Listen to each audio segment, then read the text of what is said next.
विदुर महाभारत के सबसे चतुर और बुद्धिमान पात्रों में से एक थे। उनका जन्म महर्षि वेदव्यास और एक दासी के पुत्र के रूप में हुआ था।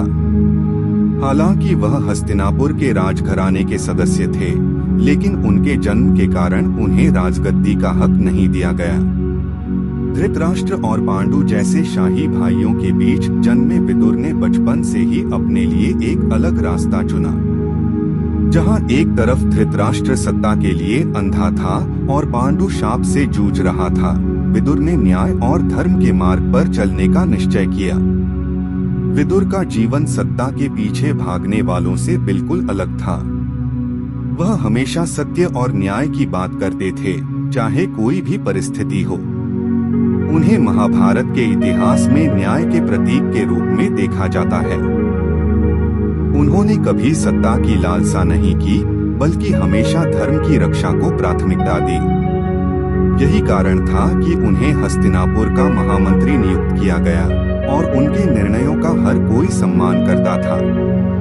लेकिन उनकी सच्चाई और ईमानदारी अक्सर उनके लिए मुश्किलें खड़ी करती थी, खास तौर पर जब वह धृतराष्ट्र और दुर्योधन के सामने खड़े होते थे। विदुर ने हस्तिनापुर के महामंत्री के रूप में अपना कर्तव्य पूरी निष्ठा से निभाया, लेकिन उनके सामने सबसे बड़ा संघर्ष था धृतराष्ट्र और दुर्योधन के अन्यायपूर्ण निर्णयों से लड़ना।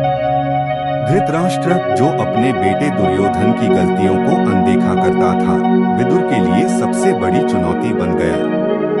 धृतराष्ट्र को सही रास्ते पर लाने की विदुर की हर कोशिश असफल रही। विदुर ने कई बार धृतराष्ट्र को समझाने की कोशिश की कि दुर्योधन के लालच और अन्याय का परिणाम पूरे वंश के लिए विनाशकारी हो सकता है, लेकिन धृतराष्ट्र अपनी अंधी ममता में डूबा हुआ था। विदुर को यह एहसास हो गया था कि सत्य और धर्म की राह पर चलने के लिए उन्हें अकेले ही लड़ना होगा। उन्होंने हमेशा धर्म का पक्ष लिया, चाहे इसके लिए उन्हें कितना भी विरोध क्यों न झेलना पड़े। यहाँ तक कि जब द्रौपदी का चीरहरण हुआ, तो विदुर ही थे जिन्होंने दुर्योधन और उसके भाइयों का खुलकर विरोध किया।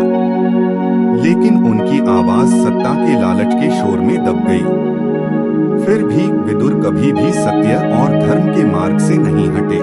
विदुर की ईमानदारी और न्यायप्रियता ने उन्हें हस्तिनापुर का सच्चा मार्गदर्शक बना दिया था। युधिष्ठिर और पांडवों के लिए वह हमेशा एक मार्गदर्शक की तरह थे। जब युधिष्ठिर को जुए में फंसाया गया और उन्हें वनवास भेजा गया, तो विदुर ने खुलकर इसका विरोध किया। लेकिन वह जानते थे